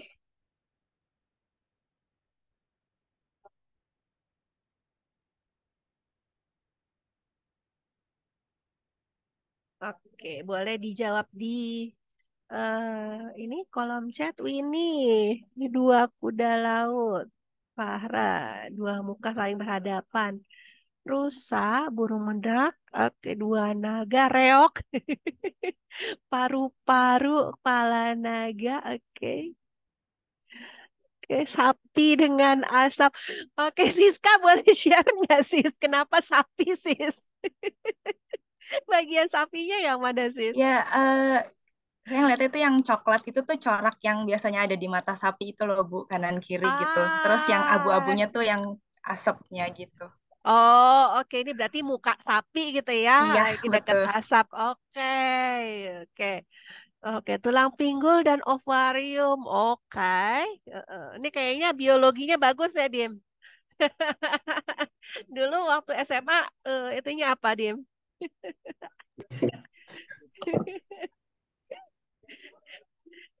Itu fisika atau biologi? Dua-duanya Bu ada Bu. Oke. Ya, menarik, menarik. Ini tadi ada yang jawabnya menarik juga. Oke.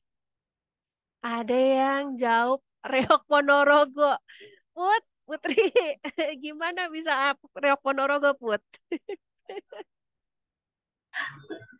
Itu Bu, apa namanya? Mm-mm. Saya membayangkan dari depannya itu udah mirip Bu. Mirip kayak reok Bu, Reok Ponorogo. Oke, yang bagian ininya, topengnya gitu. Iya, yang menggelegar itu Bu, yang Oh, yang besar. meraknya itu ya. Iya, Oke. Dilihat dari mana? Dari depan gitu. iya dari depan Bu. Oke, oke, menarik, menarik. Yang menarik lagi. Oke, kayaknya yang lain hampir sama ya, hewan laut. Oke. Nah, Sabina, bagian dalam tubuh manusia yang bagian mana nih, Sabina? Paru-paru dan lain-lain Bu. Paru-paru nyambung yang tadi itu ya, Iya. si Dimas ya, ya, ya, ke bawah. Oke, oke, oke, good, good. Oke, yes. Jadi teman-teman, kalau dari sini kita sudah bisa melihat bahwa oh ternyata gitu ya, masing-masing nih hasilnya tuh eh, beda-beda loh gitu. Padahal tadi kayaknya latar belakangnya nggak beda-beda banget, sama aja gitu. Oke, oke. Nah, ada yang mau bertanya dulu mungkin teman-teman atau ada yang mau curhat boleh?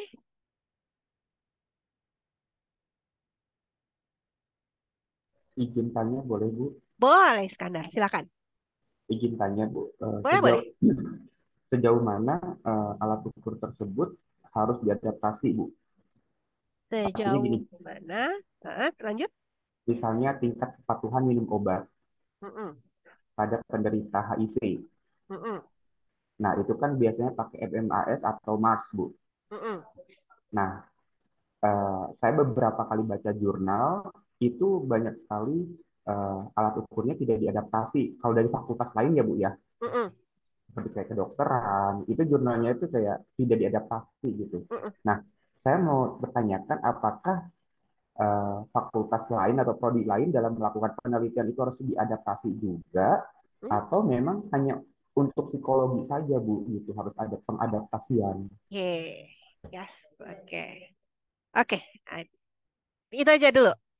Oke, saya jawab pertanyaannya Iskandar dulu sebelum yang lain ya. Oke, Em, ini sebenarnya masuk nanti ke dalam pembahasan tentang alat tes dan instrumen yang bukan alat tes, gitu ya.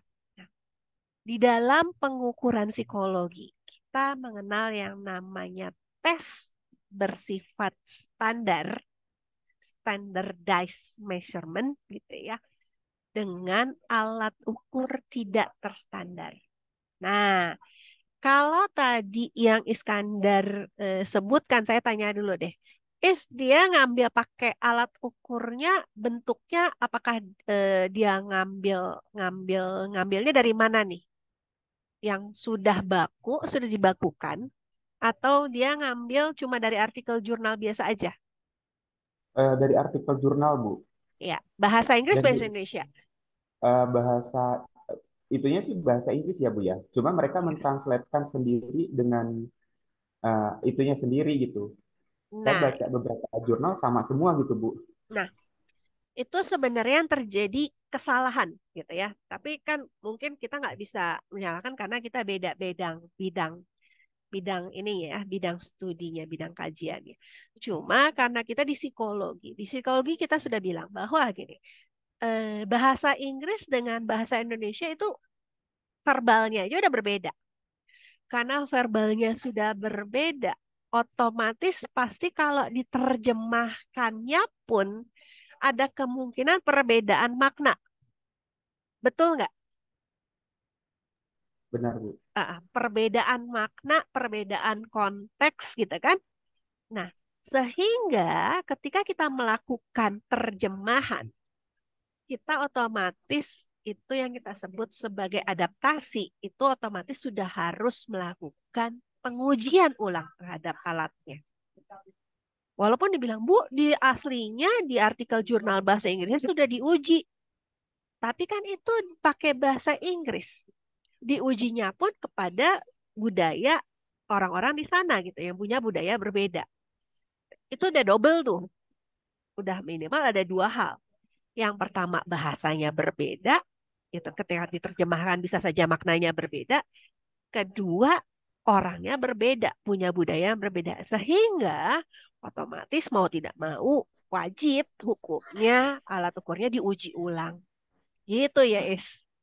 Nah, kalau ditanya, Bu, kok nggak di itu ya, kita nggak bisa nyalahin karena bidang studinya berbeda. Tapi kalau kita berbicara dalam konsepnya psikometri, di psikologi nggak boleh tuh, gitu. Wajib harus diuji, gitu. Nggak boleh main ujuk-ujuk dipakai, gitu ya. Oke, sampai sini jelas Baik, nggak, Bu. Is? Terima kasih.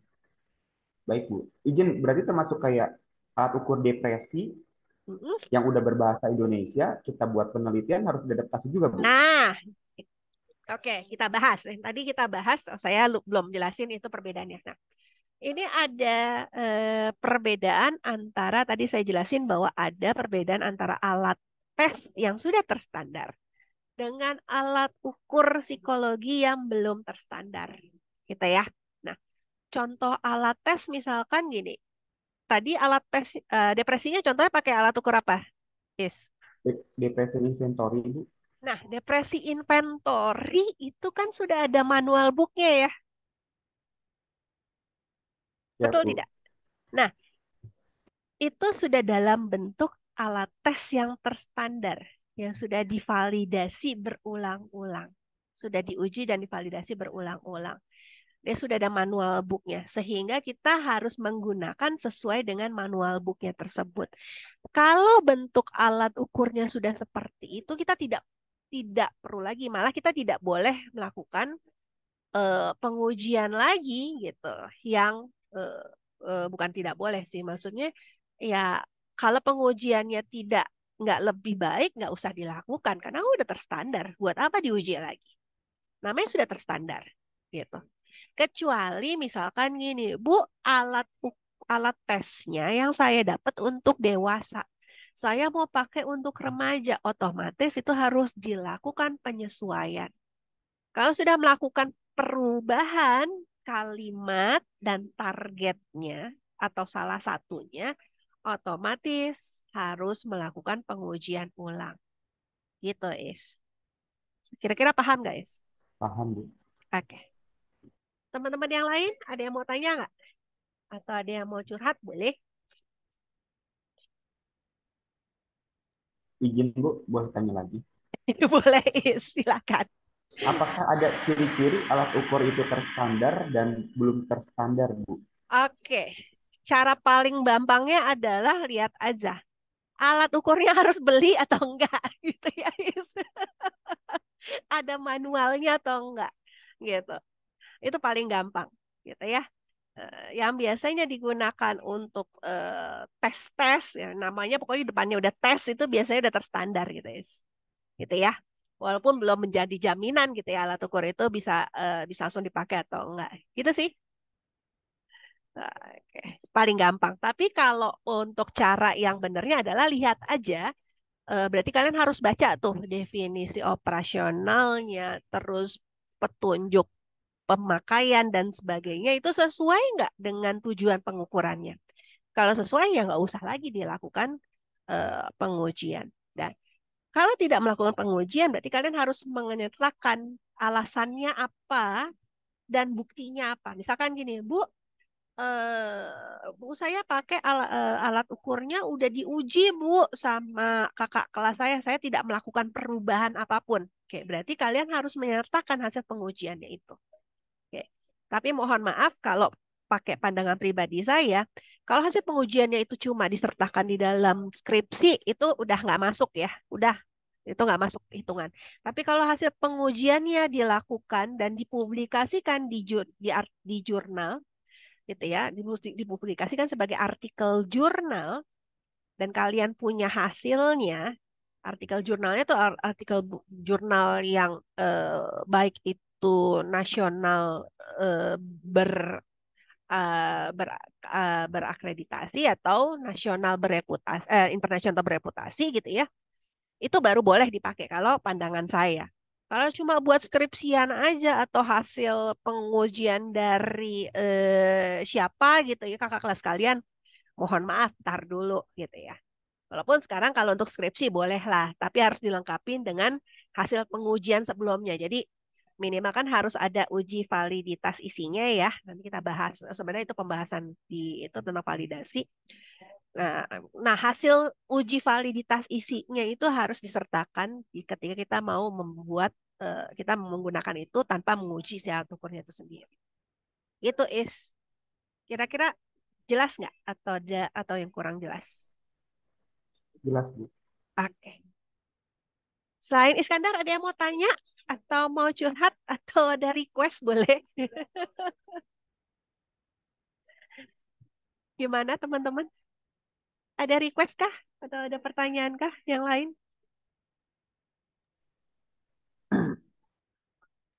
Nggak ada? Iskandar ada request, Is? Sebenarnya ini Bu, masih saya kadang berpikir ya Bu ya. Heeh. Karena kan mohon izin Bu, kuliah saya sebelumnya itu kalau kita melakukan penelitian itu alat ukurnya itu dari dosen itu ya kita itu aja gitu Bu. Mm-mm. Cuma pada saat saya masuk ke psikologi, ternyata kok beda ya gitu. Ada adaptasi, kemudian ada konstruksi alat ukur sendiri. Heeh. Yang jadi pertanyaan gini Bu, apabila saya melakukan penelitian, Mm. apakah itu selalu harus mutlak bahwa saya harus melakukan expert judgment Heeh. dan sebagainya yang dulu pada saat saya kuliah dulu itu tidak dilakukan gitu Bu pada saat skripsi itu. Oh, Jadi memang sebelumnya kuliah di mana, Is? kesehatan Bu. Kesehatan. Iya. Siap bidang itulah Bu.